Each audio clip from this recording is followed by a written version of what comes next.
Yumi and the Nightmare Painter is narrated by the infamous world hopper Hoid, so occasionally he will interrupt the story to enlighten us with his wisdom. Nikaro, 19 with long hair, known simply as Painter, is leaving his apartment in the city of Kirihito. He stares at the bright, singular, distant star. 20 feet above, an odd phenomenon known as Heian lines hover. They are a pair, 2 lines, teal and fuchsia in color. The residents use the lines to power the city, which is indefinitely bathed in the Heian's glowing aqua magenta light. It is night, or what the people of Kirihito perceive as night, seeing as they live in perpetual darkness. And Painter is on his way toward the outer limits of the city to perform his job as a nightmare painter. He is one of hundreds of nightmare painters, an occupation akin to a firefighter, except instead of extinguishing fires, Painter extinguishes nightmares, semi-sapient voids of darkness. Kirihito is surrounded by a single street that loops around its perimeter. Beyond that lies the source of the nightmares, the Shroud, whose darkness is held at bay by the Heian lines, which are also used to connect and traverse between the cities. That odd single star is the only thing capable of piercing through the Shroud. Hoid theorizes that the star is visible through the Shroud because this is near where the shard, Virtuosity, splintered herself. Patrolling the lone street and staring out at the Shroud, Painter's thoughts are interrupted by the presence of 2 other nightmare painters. The fashionable Akane, who Painter has a crush on, and beside her, Tojin, a flat-featured, muscular youth. Seeing Painter, the 2 acknowledge him but quickly go off on their own, leaving Painter alone. Just the way he likes it, or tells himself he does. In reality, Painter just doesn't fit in, or perhaps doesn't try to. Chapter 2. Yumi was chosen at birth by an omen of a falling star that marked the sky, indicating that she was to be the Yoki-Hijo, the girl of commanding primal spirits. In her wagon, Yumi is being attended to by Chaeyoung and Wanji for her ritual eating. Yumi is distracted because today marks the 19th day past her 19th birthday, which allows her to perhaps make a request. Yumi very much wishes to attend the festival 100 days from now in Torio City, the grand capital, and intends to request permission. Yumi's location in the kingdom of Torio is vastly different from Painter's. No glowing lines, no apartment buildings, or pavement. What they do have, though, is a star in the west, the day star, that shines a soft blue, while to the east, the vibrant red sun dawns the land in a reddish-orange hue.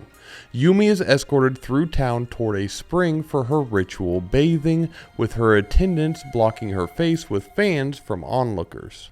In the spring, Yumi is undressed and bathed with a variety of soaps. Yumi's hair is long and dark, stretching clear to her waist, for she is forbade from ever cutting it.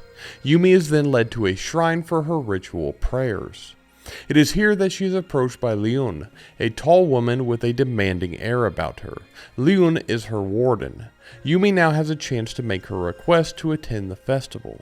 Yumi begins to start a conversation in that direction, but Leon quickly takes control of the conversation and guilts Yumi into needing to perform her duties, not giving Yumi a chance to wish her desire without lessening herself, for she is the chosen after all. Yumi regretfully accepts this and asks to be led to the place she is to perform the ritual of calling the spirits. Chapter 3. Painter, standing at the edge of the city, bathed in the light of the Heian lines, looks out into the Shroud, the ever-swirling darkness of unformed nightmares.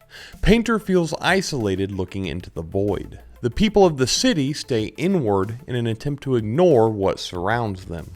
Shaking himself from his thoughts, Painter begins his assigned patrol path, keeping an eye out for any newly formed weak nightmares. Painter prefers to think of himself as a lone warrior, despite actually being a glorified exterminator that went to art school. He passes by Akane's capstone painting depicting an expansive flower.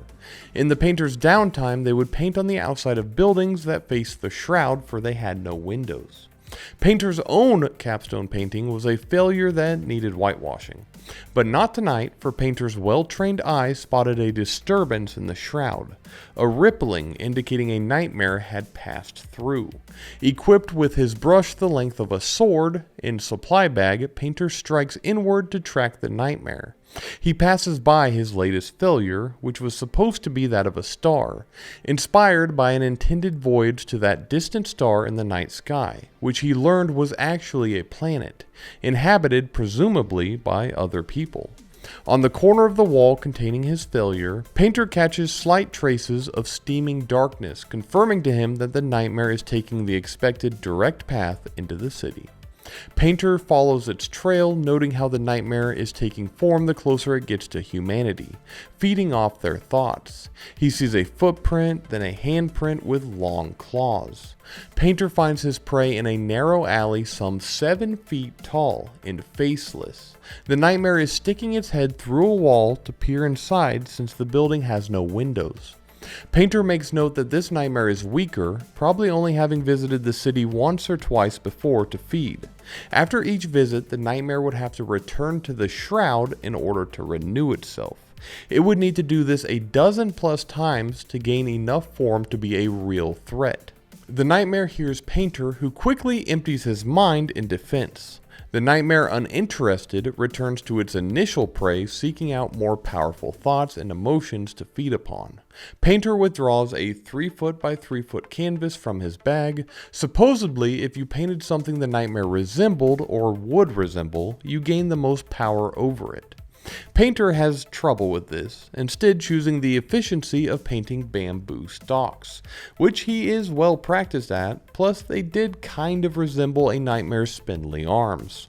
As he paints, he forms the image in his mind, drawing the nightmare's attention. As it approaches him, its shape begins to take the form of his drawing, even adopting the sounds of bamboo stalks. Trapped in its new shape and unable to return to the shroud, the nightmare disperses into nothing. Chapter 4. Yumi is led to the place of ritual, her head lowered, and the fans that shrouded her before no more. The people are now allowed to see her. She passes by steam wells that release water high into the sky to be caught by bronze trays that redirects the water into town for use. In Torio, the landscape is hot, and the thermals create a phenomenon that causes plant life to hover above the scorching ground in order to sustain their life. Outside the villages rest the barren wastelands, which are too treacherous to cross on foot, for the ground will essentially burn one alive. And so, hovering devices are used at night for safe crossing. The onlookers watch as Yumi begins to perform her duty of summoning the spirits, urging them from the ground below. The ritual consists of creation, art, and organization, although truly all she did was stack rocks of all different shapes and sizes precariously atop one another. Soon she has many stacks, and the feat is quite impressive. Impressive enough to draw the attention of 37 spirits. Most Yoki-Hijo are lucky to get 6, and Yumi's previous record was just 20.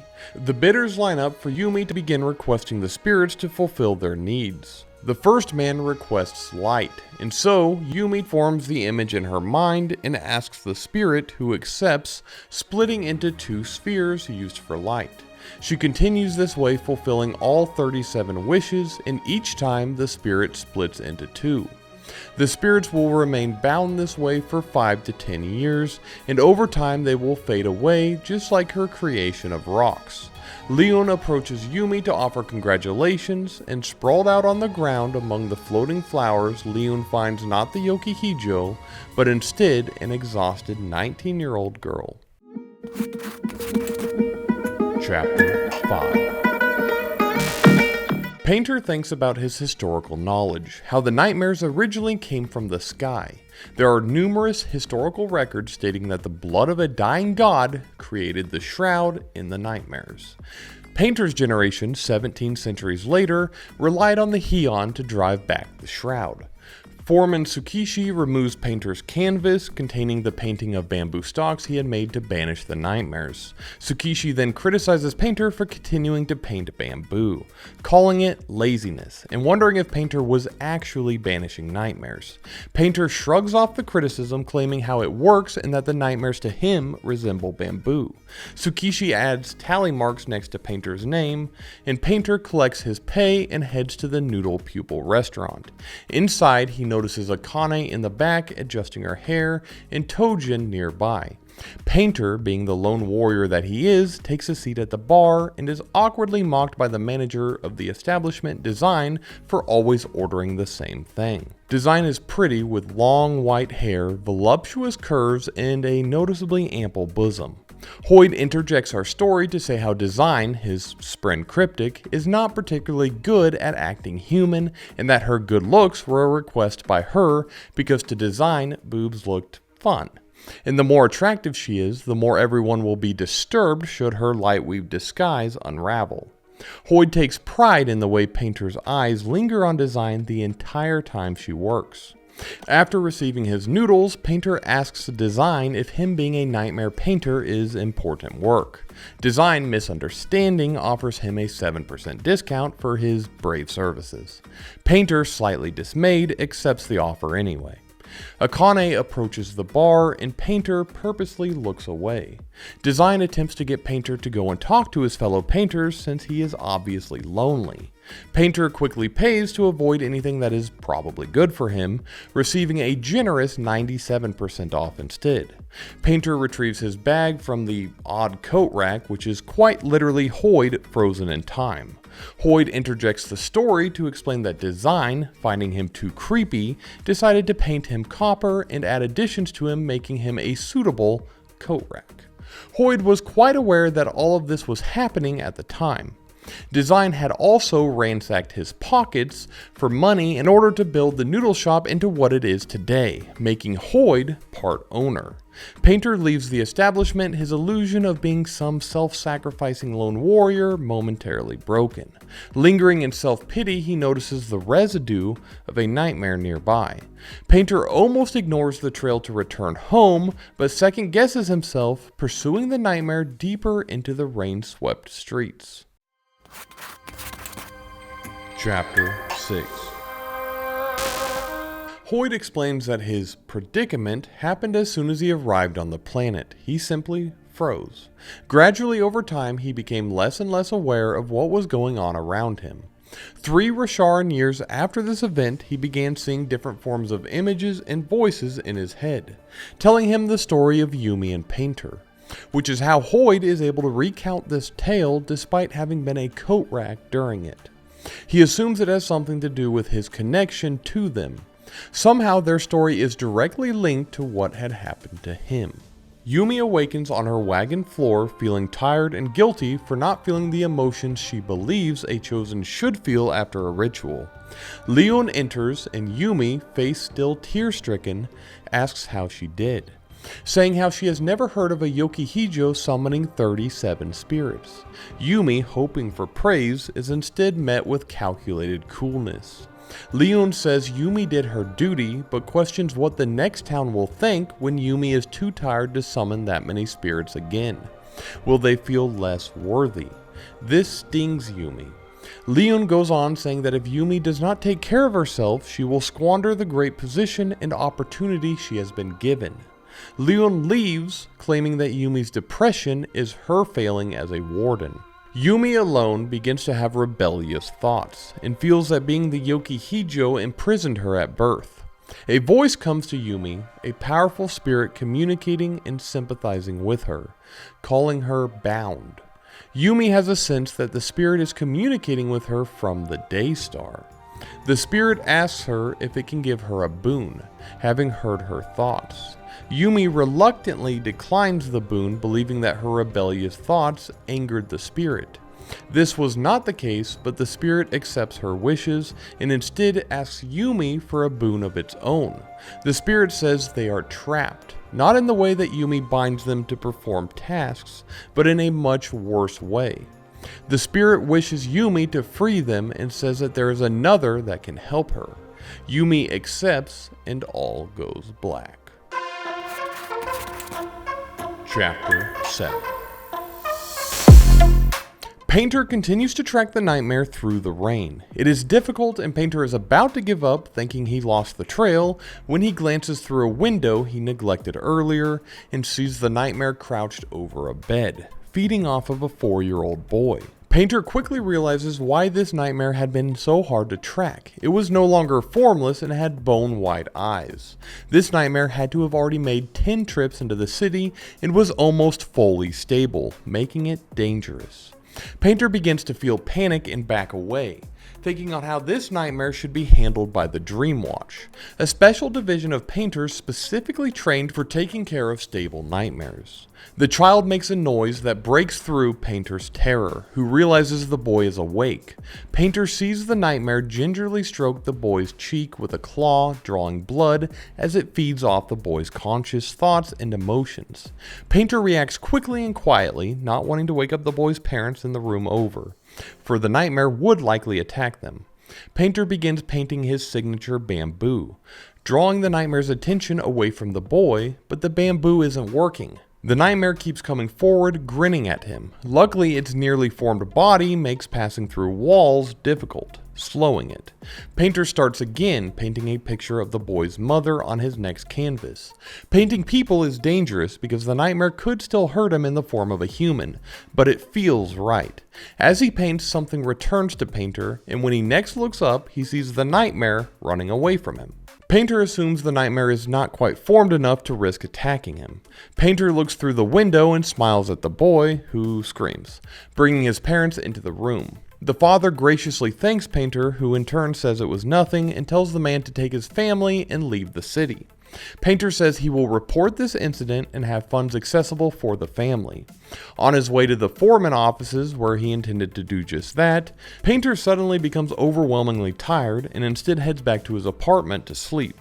In a daze, Painter looks out his apartment window, up at the star, and something flies into him, striking him, and all goes black. Painter awakens in a strange place. It is overwhelmingly hot, and he is wearing formal, colorful nightwear. Beside where he lay is Yumi. She awakens and upon seeing him, screams.